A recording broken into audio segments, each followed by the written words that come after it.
In the third year of my marriage to Marcus, his young sweetheart was exposed as being pregnant out of wedlock, suspected of having broken up someone else's marriage. For the sake of her career, Marcus decided to divorce me. He said, "Claire's father did me a favor. She has no family background, it's not easy for her to get this far. Now only by marrying her and acknowledging the child can I protect her." I pinched the pregnancy test paper in my bag, the smile on my face hadn't yet had time to fade. I only asked softly, "What about me?" Everyone knows that he and Yi families merged through marriage. Now that we're suddenly divorcing, how am I supposed to explain this to my parents and relatives? Just tell them our union was a business arrangement, without love. Now that the two families' project cooperation is over, there's no need for our marriage to continue. Marcus probably remembered last night, when he was nuzzling me in bed, he glanced away from my eyes and said, "This is all just a show.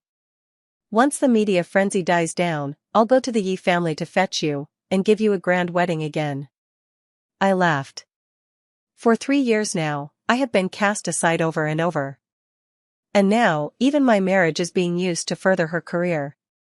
I suddenly realized that Marcus never loved me. There is no reason for the beloved to always be the one to compromise and swallow grievances. If that happens, it means the love isn't enough. Where is Claire?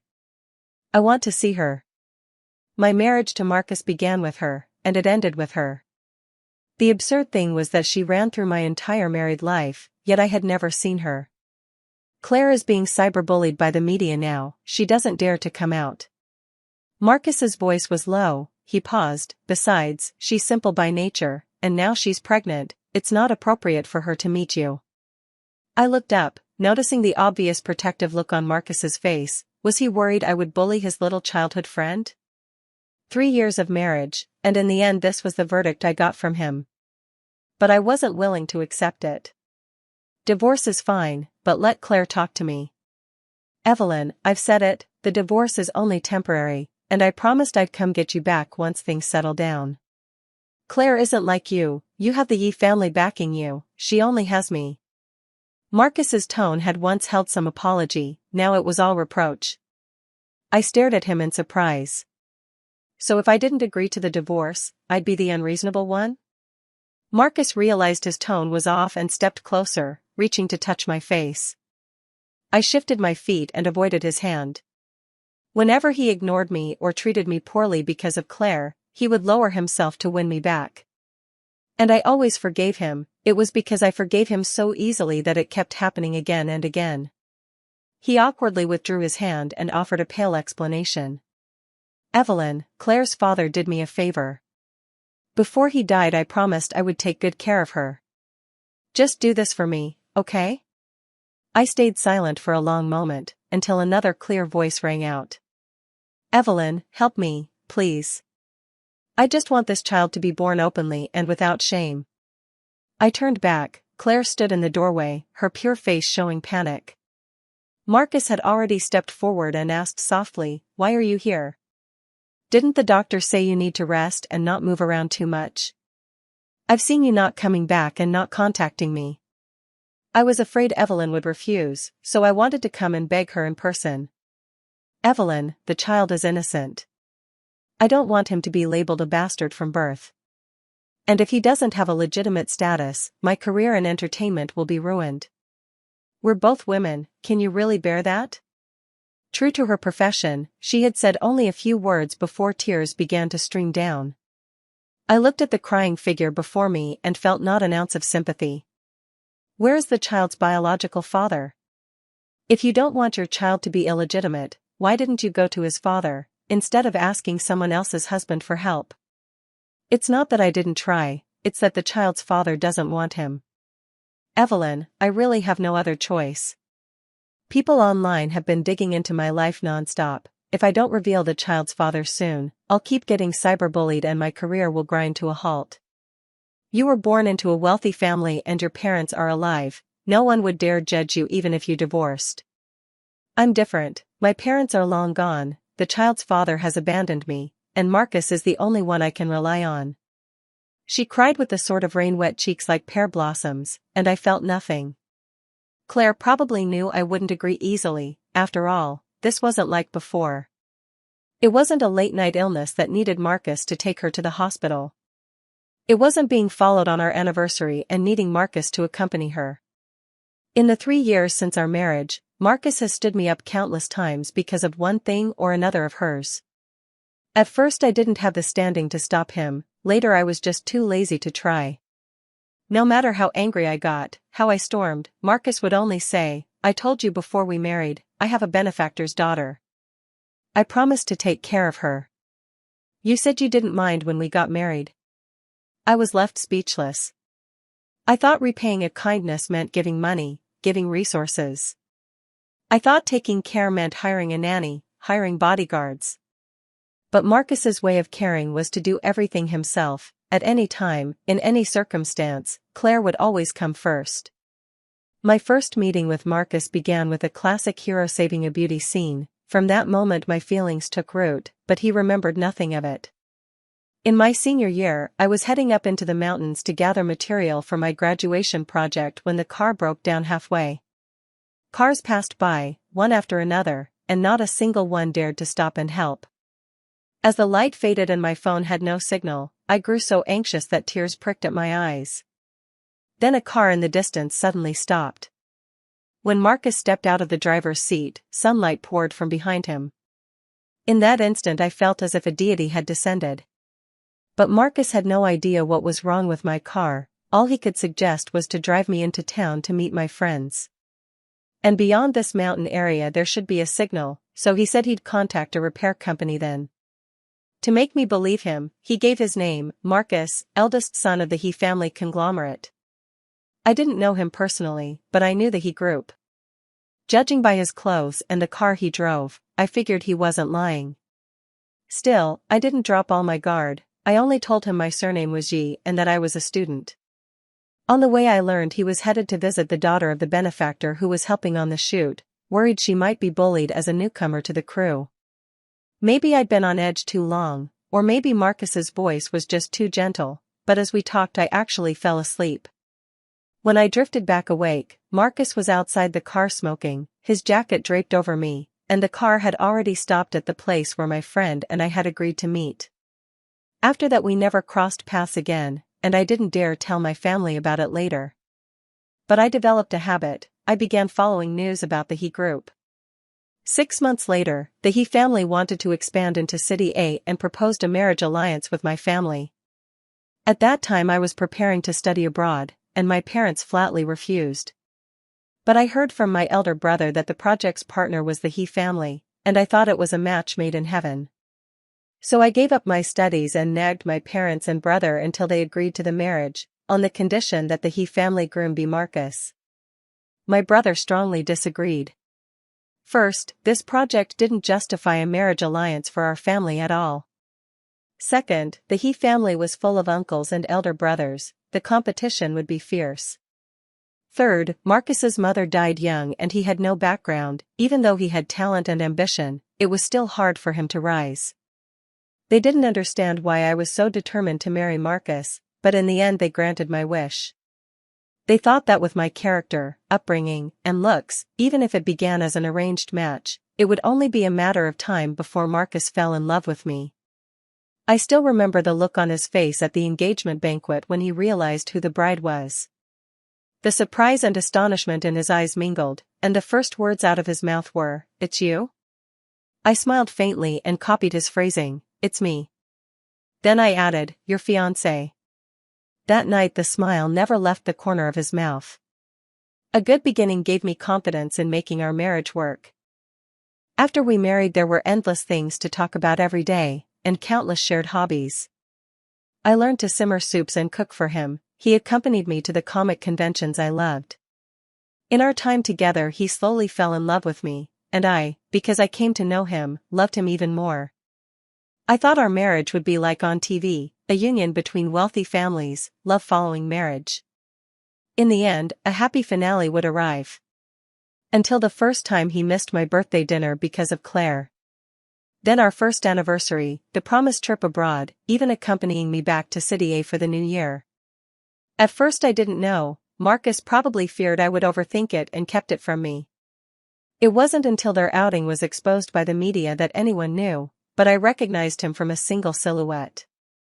Furious at his deception, I went straight back to my parents' home. He dropped everything and rushed over that very night to explain. Claire's father saved my life when I was young and spared me from a car accident. When he died, I promised I would take good care of Claire. Evelyn, the one I love is you. As for Claire, I've always treated her like a sister. I can't forget the life debt she owes me. You understand me, don't you? I looked at his haggard face, at his reddened eyes, and forgave him easily. After that, leaning on my love for him, he grew accustomed to me always yielding. Now when I recall what my mother warned me, her words truly proved prophetic. When my mother learned why I was going home yet still chose to continue the marriage, she said something to me. Evelyn, in a love between two people there must not be room for a third, whether it's family ties or obligations. You can tolerate your lover putting you behind someone else once or twice, but can you tolerate it for a lifetime? It turned out I couldn't. I ignored Claire's sobbing and instead asked the man standing there in silence. Have you really decided to divorce me? What if I told you I'm pregnant too? Are you going to be the father of the child in her belly, or the father of my child? When Marcus heard I was pregnant as well, his eyes brightened in an instant. Evelyn, is this true? We have a child? I nodded, intending to take the lab report out of my bag. But Claire suddenly spoke up. Marcus, are you abandoning me? Didn't you say you'd be the father of my child? Since you no longer want it, I'll see myself out. Claire finished and turned to leave. Whether deliberate or simply clumsy, her elbow struck my stomach, leaving a dull ache. Marcus seemed completely unaware. He hurried after her, caught Claire's hand, and whispered an explanation. Don't be upset. Evelyn has always known my predicament, she was probably just testing me. Having soothed Claire, Marcus came over to me. His tone had calmed, and his gaze on me was as if he were looking at a petulant child. Evelyn, don't be ridiculous. We started trying for a baby 6 months ago. How could you never get pregnant, and now suddenly you are only pregnant because Claire is? I've already explained today's matter to you. No matter what you say now, this marriage is definitely ending. He finished speaking and took out a divorce agreement he had prepared long ago. Sign it. Since I've already promised Claire, nothing you say will change my mind. You don't want us to end up suing for divorce. I gently touched my increasingly sore belly. The baby must have felt that he was not wanted by his father. Fine. If that's the case, why force it? I took the divorce agreement and simply signed my name. After I finished, Marcus looked at me as if he wanted to say something but couldn't, and in the end only said, I'll move out for now. After we get the divorce certificate, you can go back to City A and stay there for a while. Then he carefully helped Claire leave. I waited until I could no longer see their backs before I forced myself, through waves of pain, to dial 911. When it came to Claire, Marcus acted quickly. That same night he posted publicly, admitting the child Claire was carrying was his. When people accused him of an affair during marriage, he replied openly that our marriage was a business alliance with no affection, that we had long agreed to divorce. He even showed the signature on the divorce agreement. But netizens weren't convinced. After all, just a month ago I had attended a charity gala with him. Yet the power of capital is strong. All voices of doubt were deleted overnight, leaving only blessings. Several big streamers who had led the accusations either had their accounts deleted or received legal letters from the He family. My ex-wife, the one who had been divorced, seemed to vanish from the world as if she had never existed. On the day I was discharged, it was pouring rain. When Marcus walked out of the rain holding an umbrella, we both froze. Neither of us had probably expected to run into each other here after only a few days. He looked at me and moved to come closer when Claire happened to appear. She threw herself into Marcus's arms, beaming. What are you doing here? Didn't you say the company's busy? It's raining, I don't feel comfortable leaving you alone. I'll walk you to the car. Under the curtain of rain, Marcus held her tightly in front of him for protection. Before leaving, Claire turned back triumphantly, her lips parting as she spat out 2 words at me: "Goodbye." Appropriate, that was exactly what I wanted to say to them: goodbye, never to see you again. A few minutes later, my phone buzzed with a message from Marcus: "Evelyn, wait for me a moment. I'll get Claire into the car and come pick you up." I didn't wait, I dashed into the curtain of rain, hailed a taxi, and headed straight for the airport.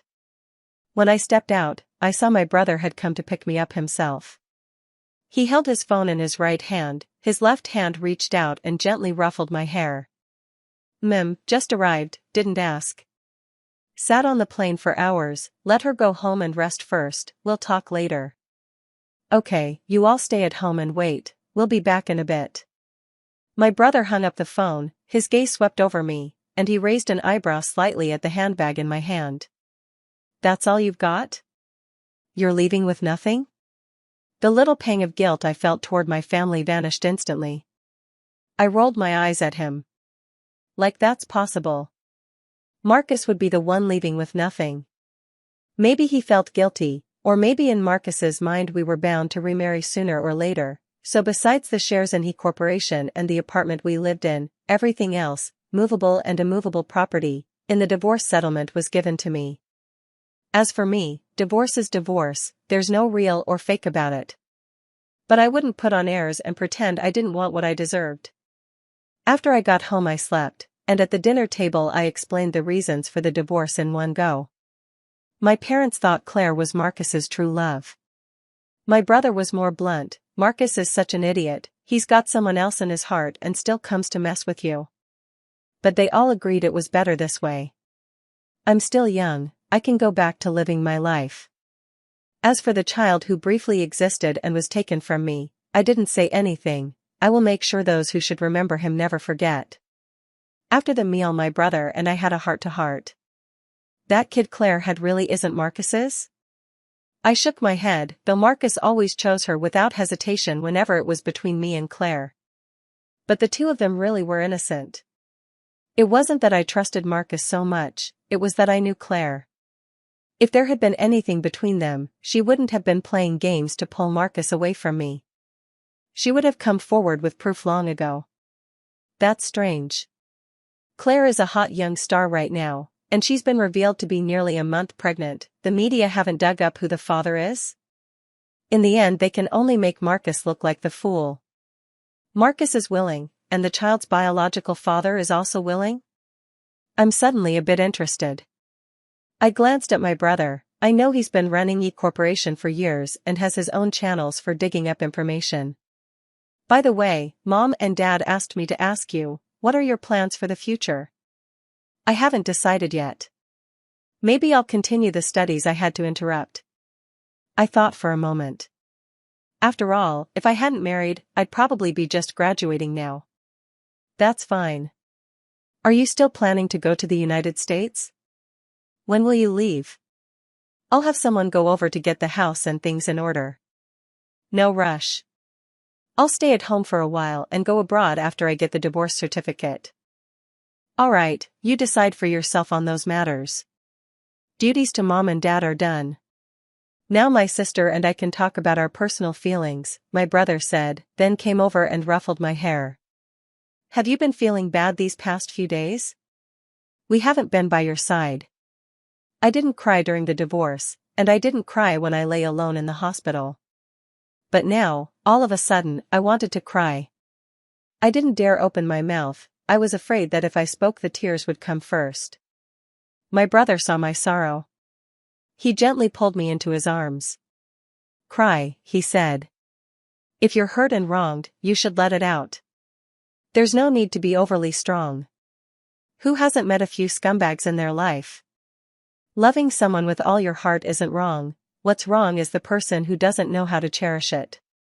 I know you're not satisfied with this relationship. Don't worry, Marcus will regret it sooner or later. There are 100 ways to take revenge, yet he deliberately chose the one that would hurt you the most.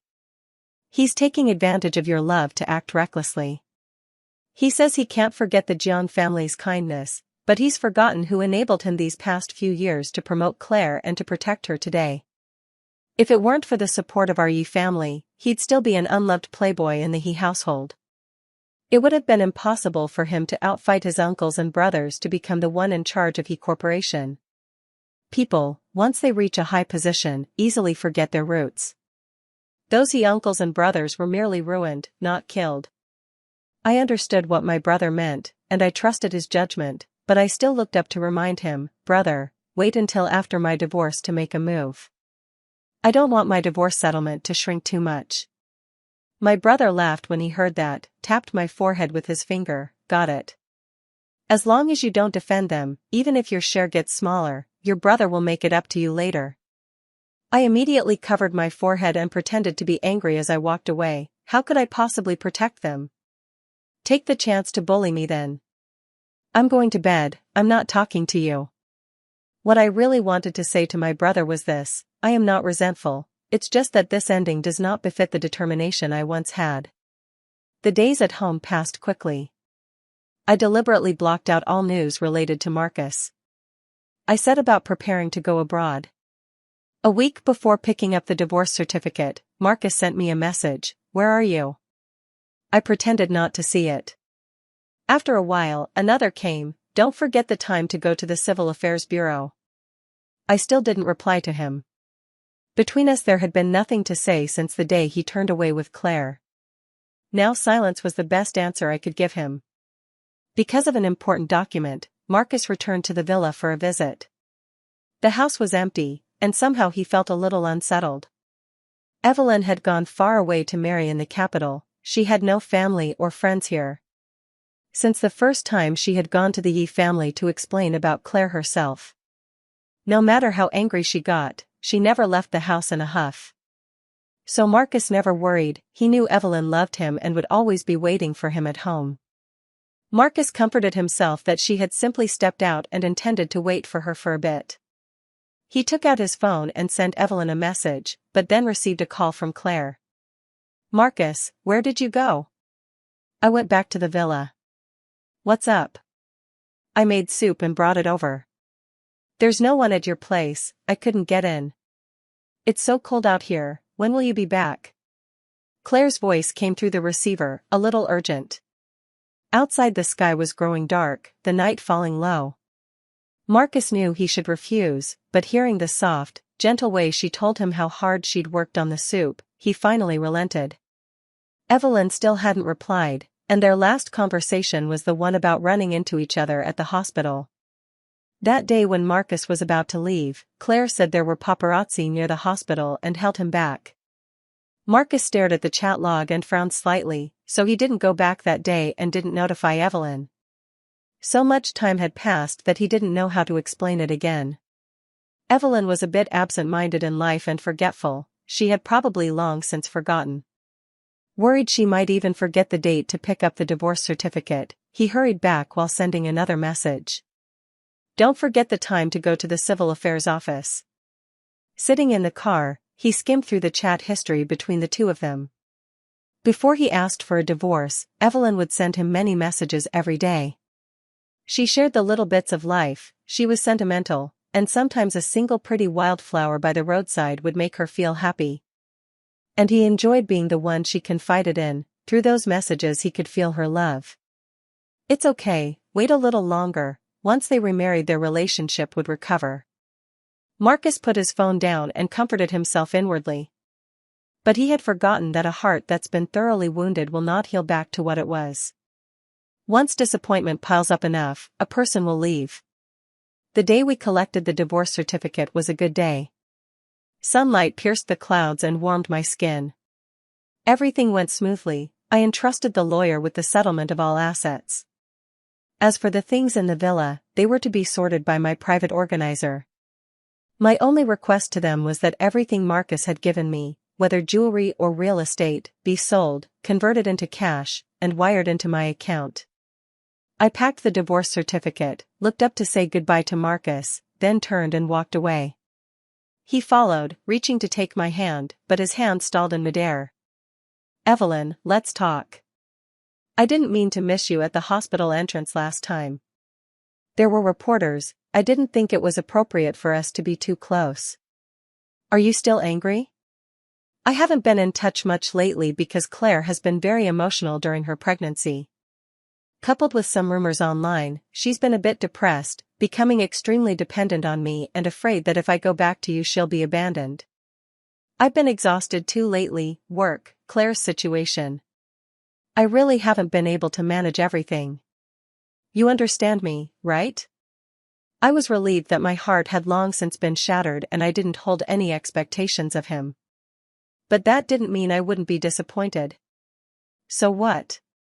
If that day I listened to you and waited for you at the hospital entrance, I not only waited in vain for you, I also waited in vain for an explanation from you? Even if you want to show affection with Claire, do you have to pretend I don't exist? Am I supposed to be your reference point for loving her? Have you ever thought, with that heavy rain that day, whether I might get soaked? Have you ever cared why I would go to the hospital in such weather? No, I wanted to ask you, but later Claire wasn't feeling well and I was busy until too late. Then Claire said you looked well, so you must have been visiting a friend, and I didn't want to bother you.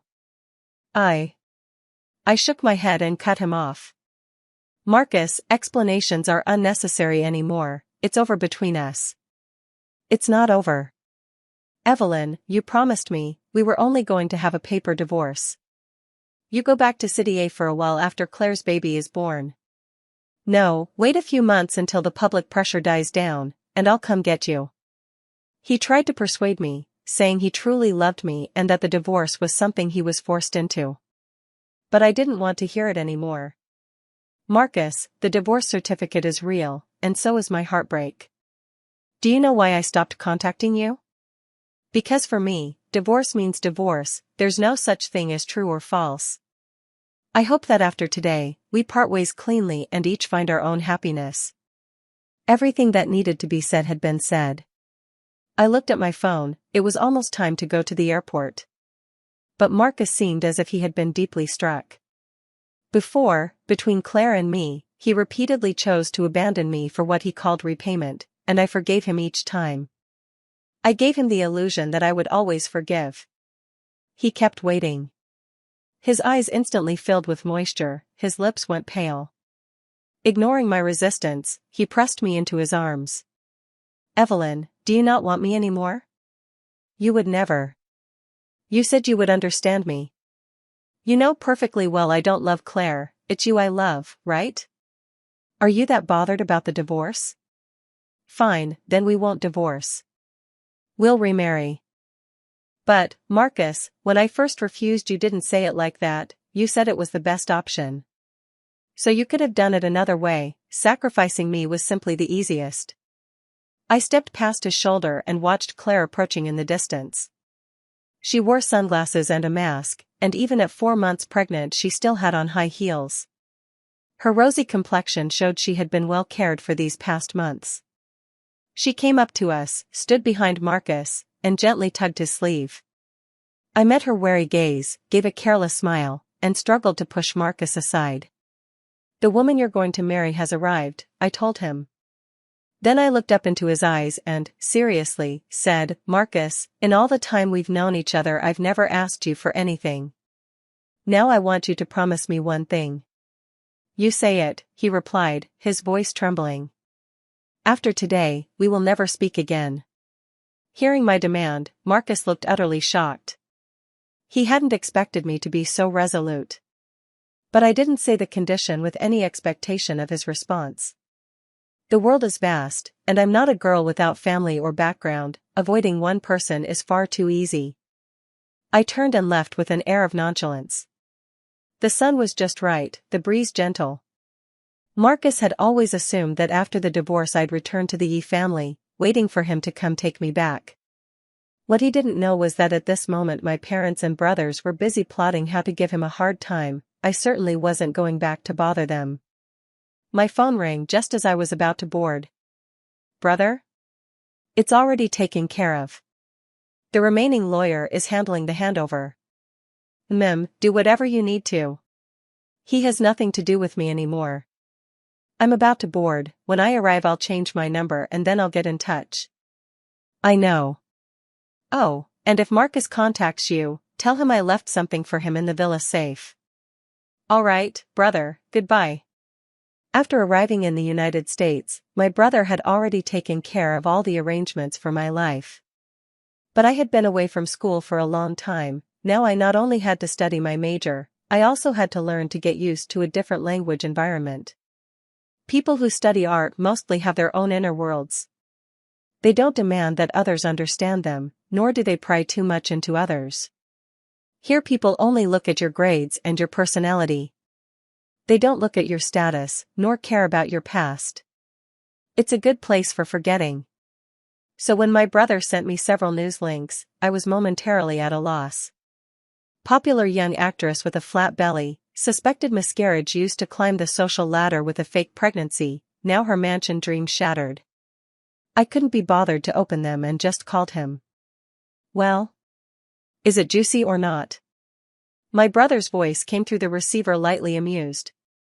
I didn't read them. Just tell me what's going on.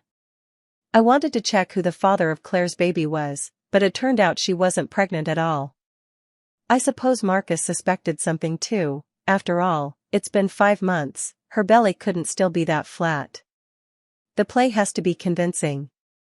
Either she later became pregnant with Marcus's child, or she had to have an abortion.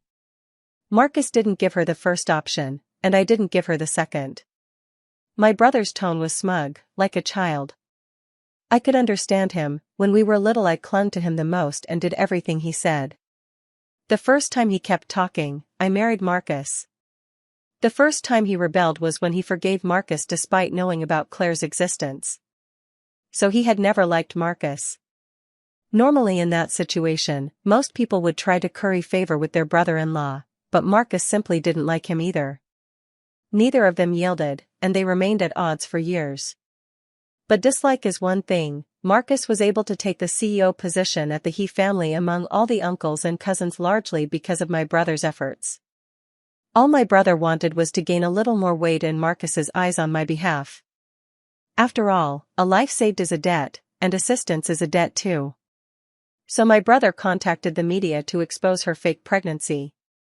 That's no fun. The truth is only interesting when you discover it yourself. I only switched her prearranged hospital when she was taken in for the miscarriage. For something this big, Marcus would definitely accompany her. But judging by the news, his PR must have put in a lot of effort. Evelyn, don't be complacent. Marcus can protect him now because he still controls He Corporation. That won't necessarily be the case in the future. I know my brother will handle everything for me, but this is my private matter. How can I stand aside and do nothing? Brother, has Marcus contacted you? He called, asking for your contact. I didn't give it to him. My brother snorted softly, his tone turning cold. Does he think you're a trash bin? He collects all kinds of garbage. What, you won't pity him, will you? No, brother, I just want the fire between Marcus and Claire to burn even hotter. I said before, some things must be remembered by others forever, not just me suffering alone. If he contacts you again, tell him there's something I left for him in the villa safe. And you don't need to bother with Claire. After Marcus sees it, he'll hate her more than we do. Free up your hands and focus on pulling him down from his position as He Group's CEO. My brother didn't ask what I had left for Marcus, he knew I didn't want to say. Actually, it wasn't that I didn't want to, I couldn't. I feared that if he found out he'd lose his mind. He loves me that much. He has never once gone against my wishes since we were children. If he learned that I had once been pregnant, that the child had not even had a chance to grow and was lost, abandoned by the child's father over a lie, I was afraid my brother would be enraged to the point of losing all reason. I had a miscarriage and lay in the hospital. Meanwhile Marcus was parading his affection with Claire everywhere. He said it was a fake divorce, yet he never even sent a single text. That was when I understood. Both my child and I were people he had abandoned. Those who are loved always feel secure. So Claire dared to use a non-existent child to force a marriage. So Marcus could, regardless of whether I was truly pregnant, insist on the divorce. In the safe I kept a painting, an ultrasound report, and a discharge summary. The painting depicted the girl drawn from his former hopes, bearing my brows and eyes, his features. He had once said he hoped the child would look like me, that he would spoil her into the happiest little princess. The discharge summary, however, recorded the cause of the miscarriage, extreme emotional fluctuation and having been struck by an external force. I always hid from him that I had not truly let go.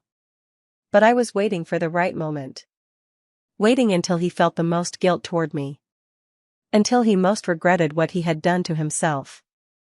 I wanted to make him regret it even more. My child should never be forgotten by his father. Sure enough, within a few days negative news broke about Claire's tax evasion, and all her endorsements were cancelled one after another. Marcus also sued her for divorce. Their tug-of-war over the divorce became a public spectacle. Even though I was abroad, I heard about it every day. It made sense, Claire wouldn't be able to get a divorce easily. Without the He family's help, she couldn't even pay the penalties. And Marcus, after experiencing her betrayal, losing his lover and child, could still use the favor of her father to force himself to forgive her. After the divorce storm, the next thing was news that the He family's CEO had been replaced. Marcus was driven out of the He group and left idle at home. My brother said he went around the world asking about me. But all his inquiries were blocked by the He family. As for my contact information, there was no way he could get it. My friends disapproved of how he behaved during the divorce and would never tell him. And his friends had already deleted him from their lives when we divorced. After all, there is no need to keep in touch with people you will never see again. It was many years before I saw Marcus again. At the time I was in the middle of a grand confession. After the fireworks faded from the sky, words appeared, "Evelyn, I love you." I tore my gaze away from the heavens and looked at the man standing in front of me, usually brash and unrestrained, but unusually restrained in this moment. "Daniel, don't you have anything to say to me? Hurry, hurry. Daniel, don't chicken out, go for it." Mutual friends kept urging him on, and even strangers passing by on the sidewalk offered encouraging smiles. Out of the corner of my eye I saw Marcus under a nearby street lamp. In the short year since we'd last seen each other he had thinned considerably. He looked all angles and bones, utterly haggard. "Evelyn, I like you. Will you be my girlfriend?" My thoughts snapped back. Smiling, I took the bouquet and answered, "I will." "Really?"